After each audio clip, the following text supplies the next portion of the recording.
Welcome back to Gale Force Wins Season 4.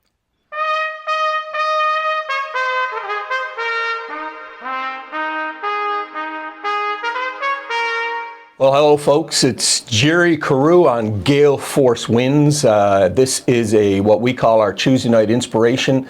We continue to do Tuesday night conversations, and they'll run anywhere from half an hour, 40 to 50 minutes.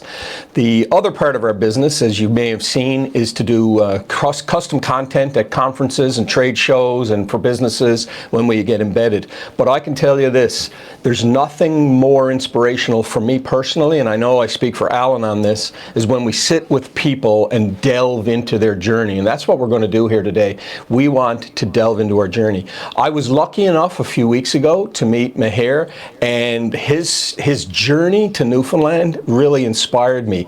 And frankly, the other thing that I found fascinating is that he runs his own podcasts. So without further ado, Mher, I want you to introduce yourself and we'll see where this conversation takes us. Hi Jerry, thank you for having me. So 12 years ago, me and my partner, we moved from Lebanon to Vancouver, and then we moved here 3 years ago because he found a job here at Newfoundland at Mher University as a professor. The journey was interesting again, coming from a country very much homophobic and not supporting gay rights and everything. And then we came to Vancouver. It was like liberating and eye-opening, and we were able to live our lives. And then we moved here. It's a small community, I would say that it's an adjustment. Even after 3 years, I feel it's still adjustment, what to do in summertime or in wintertime when winter is coming. But I feel that my podcast and my outgoing and being very social and active is helping me, because that's how we met. Although it took like 3 years to meet people rather than in Vancouver that you can meet more frequently because there's a lot of events happening, more people. I felt that I'm living on an island, which is true, but the networking part is a little bit difficult, and that was trying to adjust now because I'm going to live here now. Yeah. Well, you know, that when you told me that, and what I love about someone like yourself is that you educate me. You see Newfoundland with a different lens. I grew up here. I fell in love with the place, and frankly, that's why I never ever moved. I had the ability to travel a lot, but I think Newfoundland has a very unique way about it.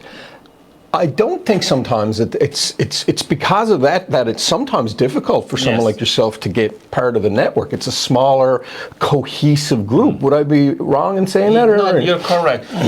I mean, working at Mher is, of course, opened doors for me to meet people from various sorts of life, but still those events I didn't. So I moved during COVID time, so during 2021, it was like a ghost town when we came.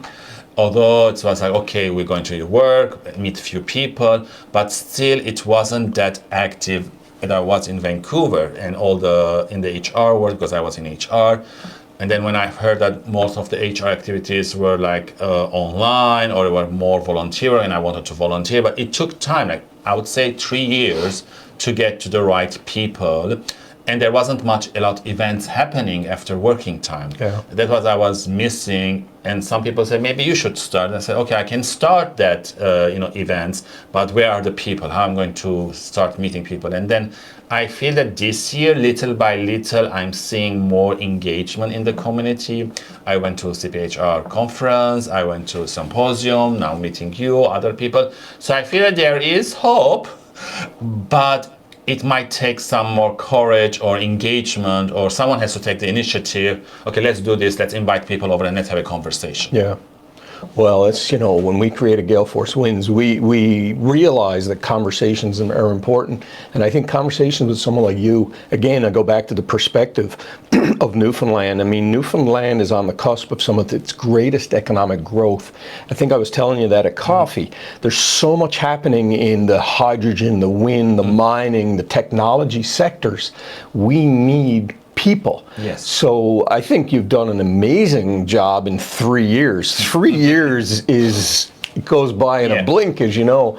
Let me back it up a little bit, and I think on Gale Force Wins we like talking about a person's journey in terms of, Lebanon. So Lebanon is a population of what? I can't remember. Approximately. I'm trying to guess, but with all these people immigrating, I have no Yeah. specific number. It's millions for Yes, sure. yes. And then you went to It's Vancouver, which is 7.5 Yes. million, I believe. And then I came here. We're probably at 250,000, if that. Yeah. So it's much smaller. Yeah, Lebanon is big, diverse people from all sorts of life. Of course, majority of them are Christian, Muslims, and variety of people. And with latest wars that's happening, starting in 2012, 11, I believe, with Syrian war and a lot of refugees coming, and with the latest war, what's happening in the south, it's crazy that we have war in the south, and in the capital we have weddings, or people are having fun or going outside. So the drive of Lebanese people are very determined, and I would say it's kind of positive mind, but we go day by day. So when we moved here, it was a little bit liberating. Oh, we have water 24 hours. We have electricity 24 hours, which in Lebanon doesn't exist. Like, you need to make a schedule. when the Okay, electricity- now you've got my interests. This is why I love the differences of places. You're saying you don't have electricity or water every day. No, it's cut. So government gives you maybe 4 hours in the morning from 8 to 10, and then you need to like rent electricity or buy water from 10 to 2, and then water comes from 2 to 6, and then from 6 to 9 you don't have. So your life is scheduled around when the electricity is coming, when the water is coming, and then you can do the household things. So let me ask you this. And you buy and you pay 2 electricity, one for the government, one for individuals that provide electricity to you. Wow, I did not know this. So you're in Newfoundland, you're in Canada, water flows, people are watering their lawns. Yeah. Like, I think you and I touched on this. My worry about some Canadians, many Canadians, is that we take some of this for granted. Yes. You turn on the tap, you don't take that for granted. No. Like every morning that the water flows. Yeah. Tell me a little bit more about that. Yeah, you grew up with that, and then you kind of get used to it. Or don't take the elevator at 6 o'clock. Either the electricity is going or electricity is coming. Or wake up at 6 a.m. because you need to now turn off, and then you need to do the dishes, or you need to do laundry because you only have 2 hours of window from the government. And then you have to pay, as I said earlier, 2 times. One for the government and one for... Every area has electricity providers that gives to the community, and then you pay them. And then with latest inflation, the money is growing, and there's no middle class anymore. It's all either you're rich or you're poor. Wow. And there's no government assistance for elderly people. So I send money to my mom every month to live. So Otherwise, she will not survive. So she worked her whole life? Yes. And didn't get a pension? There's No. So is a pension a thing in Lebanon?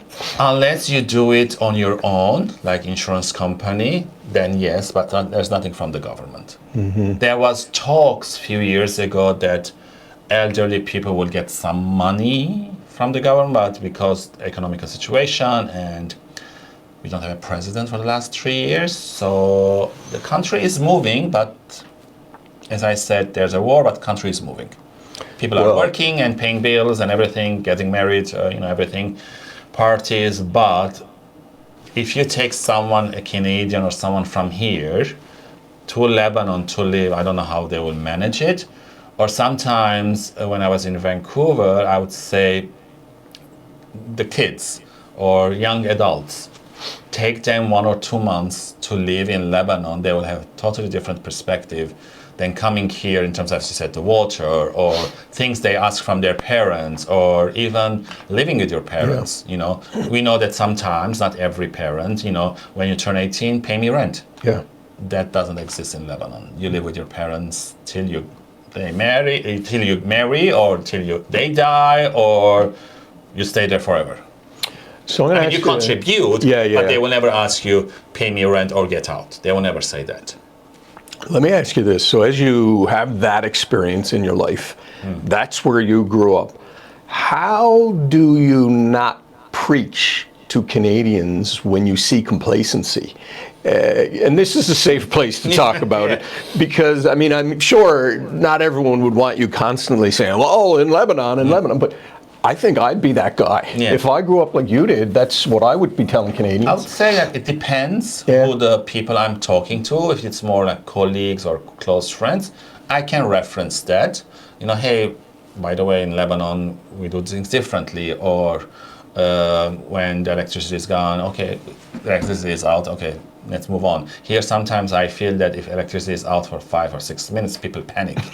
That happened last week. Yeah, people panic, and I was like, it's normal for us. Okay, it will come back, or the other generator will come. So it depends on the type of people I'm having conversations. Some are open to that. Sometimes, again, you need to choose your battles, or you need to choose how the conversation is going. So you, let's delve into your professional life a little bit. With that perspective laid clearly on the table, very interesting. You are you're a coach. Yeah. You also run a podcast, Yes. and you're at episode what number now? 172. Well, let me say this to you. You know, having close to 250 episodes, like-minded individuals, it is an enormous amount of work to get 50 episodes done. The fact that you've continued it that long is impressive. And I know what I'm talking about Yes. when I say this. There's a lot of people that say to me, oh, you know, I wanted to make a podcast. Well, you do you? That's great. This, and I'm not trying to dissuade anyone from it, but it is a huge commitment. Yes. Even once a week. Yeah, especially the post-production, I feel that at the beginning, so to give you a little bit of context, so in 2018, I hired a coach, to navigate my journey. Right. And then he was doing 1 minute motivational tips on, I think it was Instagram. I don't recall where it was. So I then had a conversation with him, and then he said, every time I put a camera on you, you became alive. So maybe you should do something. And that's the idea came. Okay, let's start with recruitment tips. 1 minute recruitment tips. I was recording from my phone. Today's recruitment tip is networking. Today's recruitment tip is resume. And I wanted to give back to the community because people helped me. And I wanted the newcomers and immigrants not to face what I faced when I came here. So it started that way, just me telling 1 minute video. And then after that, I started, okay, maybe I can interview my friends, people I met in the HR world, recruiters, hiring manager. And I was recording from my phone using Skype at that time. And I was behind the camera and recording and asking the questions. And then it turned into Zoom. So the first 2 years, I was doing it every week. And let me tell you, I was burned out. I was like, I am done. I need to get out. So I took a couple of months break, but then I felt that I need to go back because I was enjoying it. So at that time with the Zoom, I did, okay, I will do 2 interviews a month, and then the rest I will rest or make a networking or commenting or building relationships. And then I hired someone to do the post-production. Yep. So then I took 2 months break, but I wanted to come back because I was enjoying a lot. So I started doing, okay, I will do 2 weeks, two interviews a month, and then the rest will be more networking and nurturing relationships. Then I hired someone to do the post-production, which gave me more room to breathe and not to worry about it. I've talked with people from, I think, all over the world, US, Canada, Europe. I had even someone from Asia. So I've been doing it for 6 years now. And again, the purpose is to give back to the community, build relationships, and then from that, the coaching inspiration came back, and I feel that I want to be more into coaching immigrants or newcomers, or in whatever areas you are in your professional, whatever knowledge I can help you navigate, I'm here to help. So they can reach me on my LinkedIn, Mher Mardoyan, or on my YouTube channel, which is Mher Mardoyan Career Coach. There's, I would say, as you said, I don't know 172 episodes times 5, there's a lot of videos that for every area in the job search. Yeah, I love that, and I'll make sure to put that down at the bottom of the video. So your background is primarily in human resources? Yes, HR, yes. And so you worked at that in Lebanon? In Lebanon, yes. And then in Vancouver as well? Yes. And you continue to do that today? You're Yes. in that space, I'm right? currently a domestic recruiter at Mardoyan University, so I recruit high school students in the province and outside the province. I visit schools, do presentation, and encourage them to come to Memorial and study here. Just a note on kind of a sideline gig. I mean, I personally had a sideline gig for, I'm almost 40 years now.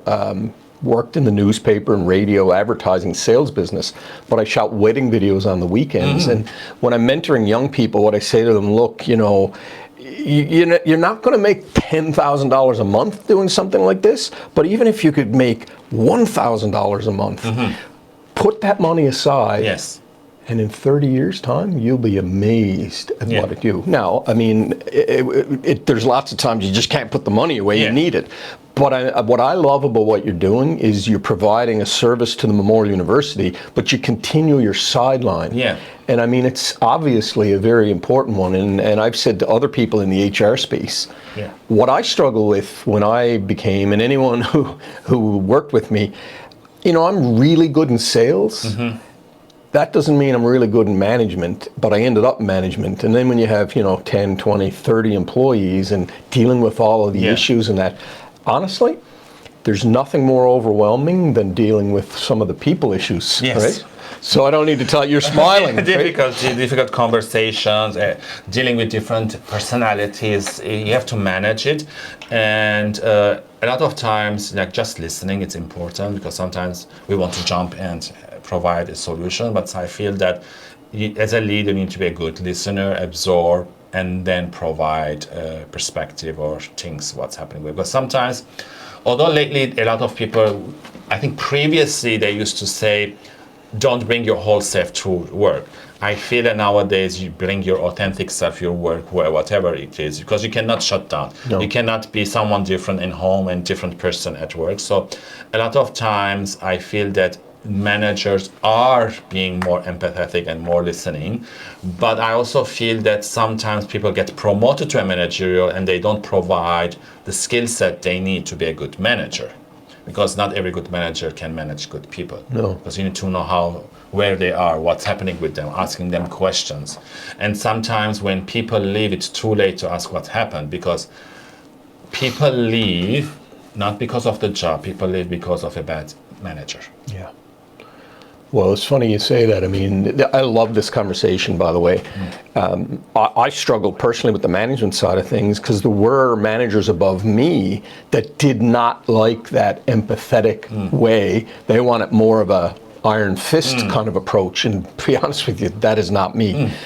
I honestly, in my almost 40 years of working, felt that wearing your heart on your sleeve, being an authentic person, looking people in the eyes, and finding out why their performance might be a little bit challenged. And I was always in a sales commission-based environment, pretty intense environment. Yeah.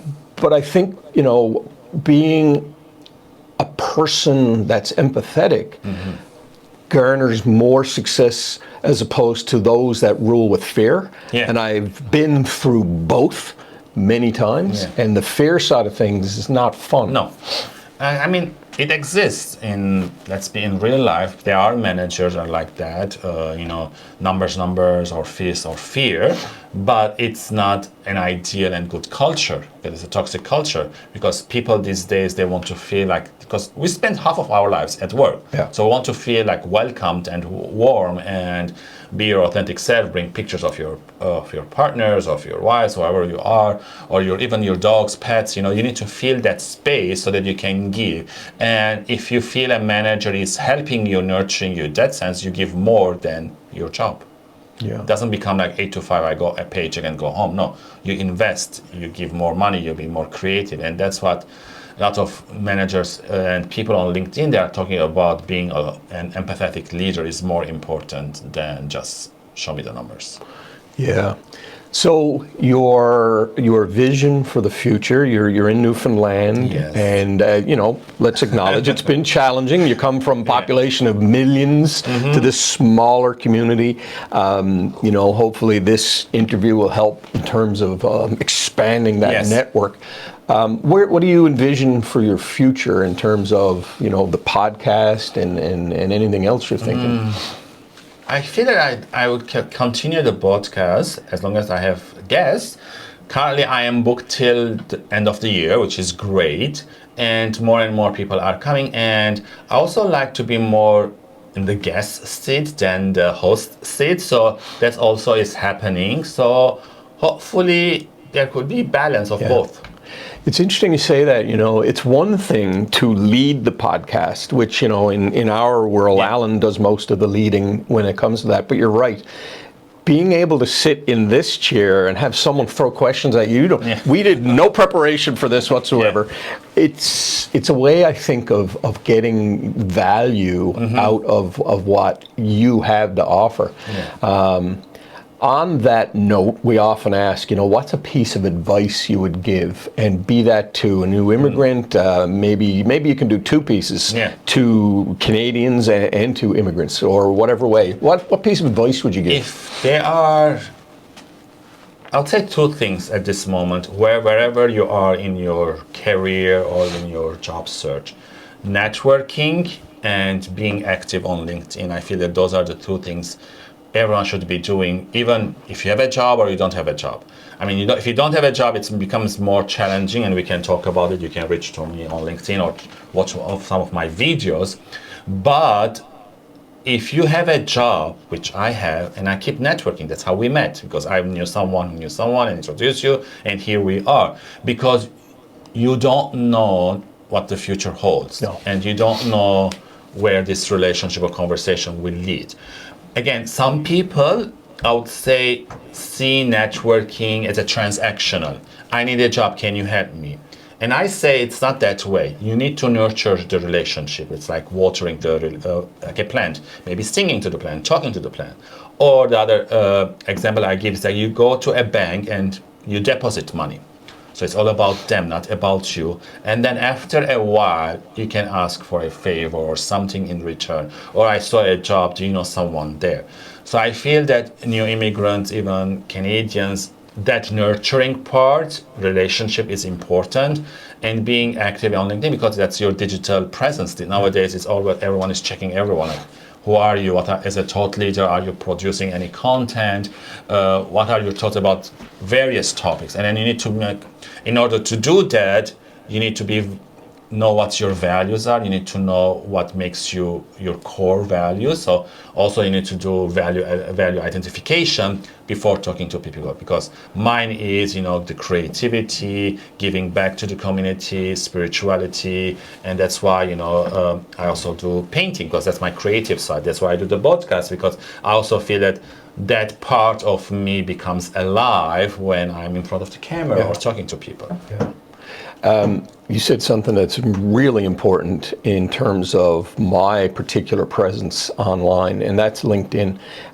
Let's just delve into that a little bit. Sure. You've done coaching around LinkedIn, and you talked a bit about it just then in your advice. If we're going to spend a few minutes on LinkedIn, give some really specific things that people should do on LinkedIn. Sure. First, you need to have a good profile. From banner, picture, headliner, your about section, skills and recommendation.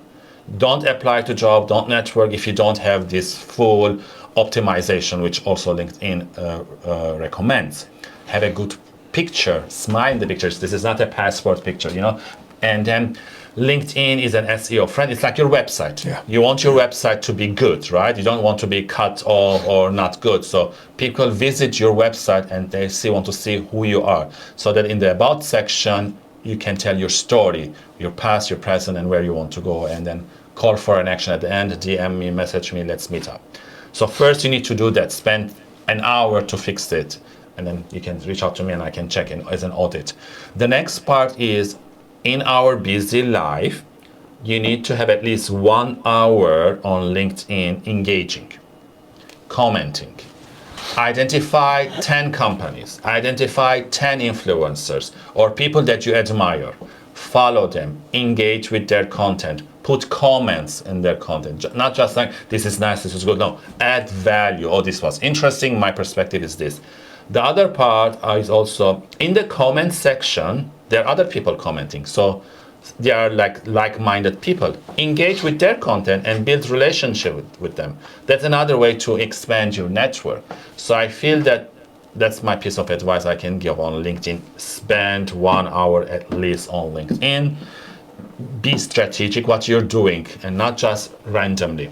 Identify those companies or those people that you want to work with and influence and go from there. Look, I'm a big believer in what LinkedIn can provide because, frankly, I've been on the receiving end of a lot of what you just said. That interaction, an hour, and that's an hour a day. Yeah. Huge. Just get into the conversation. Yeah. It's sometimes not easy to get face to face. Yeah. Well, then use the platform to Yeah. do it digitally. I Yeah. agree with you. I tell you something else I really liked about your profile as well is when it comes to name pronunciation. Really cool feature. Click on the name and I can hear how to pronounce your name. As we become much more multicultural, particularly for Newfoundlanders that aren't used to someone's name like yours, isn't that a great feature? Yes, it is. And then you can hear the voice. Yeah. Again, you can have a sense of this. How is this Well, person? I'll tell you something. I'm going to pay you a compliment. When I went on yours, so mine is Jerry Carew. That's what I say on mine. And I'm like, yours is, well, hello there. Like, it's this wonderful, engaging, welcoming thing. And I'm like, I'm going to improve mine at some point because mine is just so boring, you know? But I didn't realize you can actually spend a bit, like, I don't know how long it can be. Yeah, you can spend like 10 seconds, I believe. Right. Yeah. And you use that 10 seconds, and you used it well. Yeah, use every feature that, even on the URL, you can customize it because if you don't customize it, there's always numbers there on the top of the screen. So customize it, remove that, and put keywords of a job title that you want to be found. Mine is Mher Mardoyan, career coach. Do you have any content up in your videos around LinkedIn? Yes. You do? Yeah. Excellent. And you can find that on your LinkedIn profile? You can find on my LinkedIn or your YouTube account channel? or my YouTube channel. In my YouTube channel, there is a playlist of LinkedIn videos that my guests provided. Right. If they can watch, I think 32 of them. And usually they are between, I'd say, 3 to 5 minutes. So it's not that long. So the reason I kind of cut my videos into different topics so that, because we know that people's attention is very limited these days. 2-3 minutes, they're bored, they don't want to watch 45 or 50 minutes video. It depends. I felt that because I ask my guests 4 questions, and every question deals with different journey of the job search, from resume, LinkedIn, storytelling, networking, and then I have those videos, part of it, and then they are on the playlist. So that's why I felt that it's very interesting. It's funny, you know, that what you just said. Attention spans are limited. I'm engaged in a huge debate with a lot of people about how long a podcast episode should be. And I'll tell you this, when I was in, direct sales traveling around Canada, when I was on planes, I had, you're going to find this interesting, I had shorter, you fly to Halifax, it's an hour and a half. Yes, you are in the airport, but I flew to Toronto, 3 hours. When I started traveling around Newfoundland, it was 14 hours to go to St. Anthony. Yeah. And 14 hours to come back.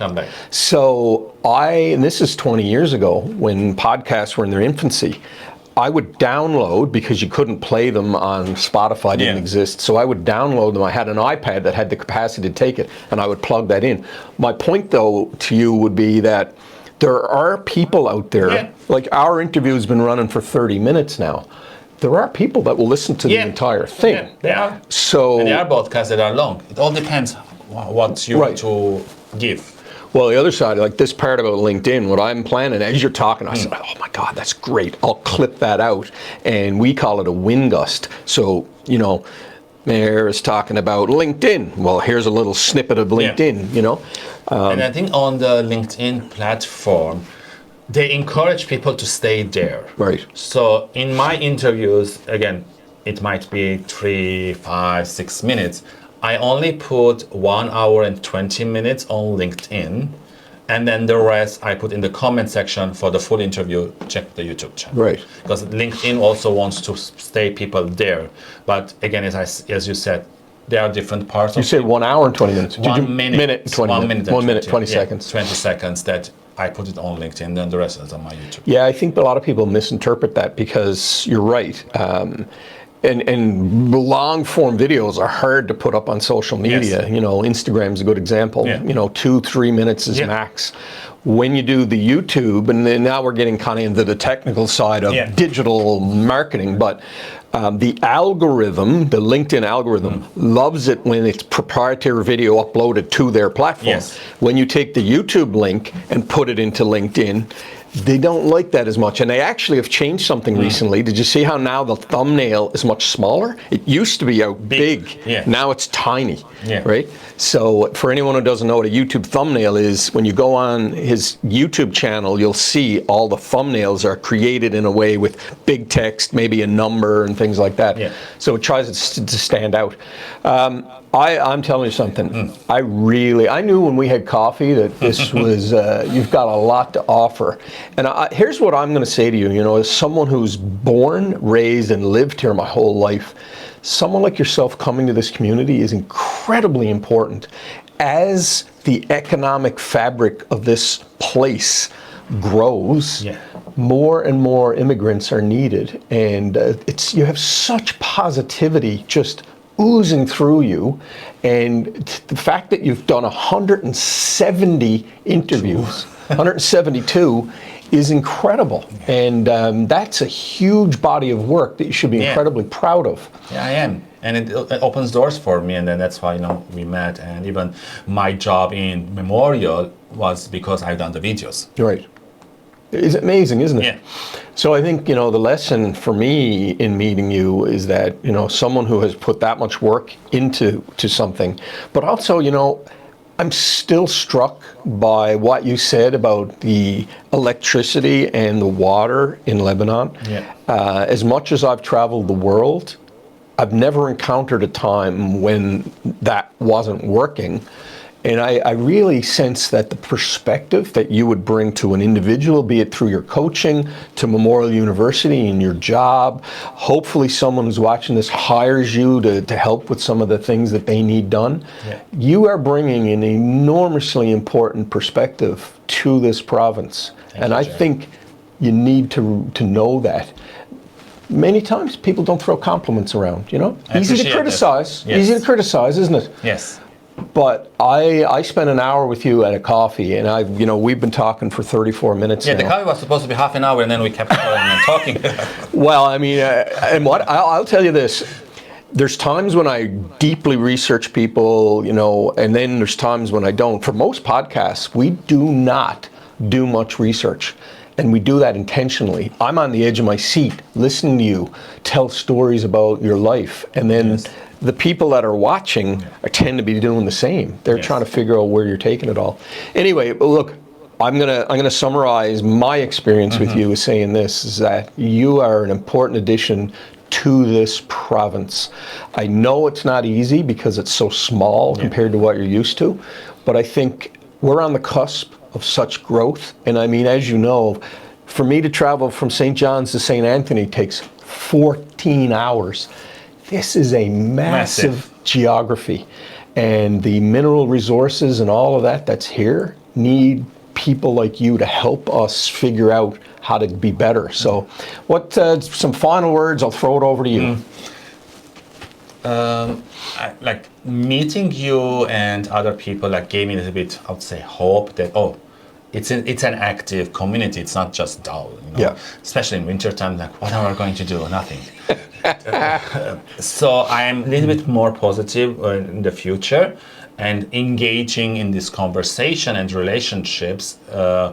Because that's how I feel that I'm alive and give back to the community, because we live here, right? So, and we need to want to work with people with positive mindset and helping each other. So Thank you for having me, and looking forward to see where this can grow. And then for the audience, again, you can check my profile on LinkedIn, Mher Mardoyan, or my YouTube channel, Mher Mardoyan Career Coach. And if you have any questions, you can reach out to me. I'm here to help in any capacity that I know. And if I don't know the answer, I'll try to find someone, because as I said, I'm connected a lot of people in Vancouver, in Toronto. So if you are looking for jobs there, or if you need any help, I can help you. Well, folks, there you have it. This is an episode of Gale Force Wins, and when I reflect on we've done close to 1,500 interviews. This is one of the reasons why we created Gale Force Wins, to have a conversation with someone who's bringing so much to this community that needs to be known. So thank you for joining us. Please subscribe. We are on YouTube. The videos are all up on YouTube. We post them on LinkedIn, Facebook, and Instagram is called Wingusts. We have little tiny short versions of that. But we want you to subscribe. And the audio version of this here is we export it to audio, and it goes across all audio platforms. Thank you for your support. It means the world to us. Thank you for being in Newfoundland. Thank you, Jared. Thank you for tuning in to Gale Force Wins. That's Gale Force Wins, WINS.com.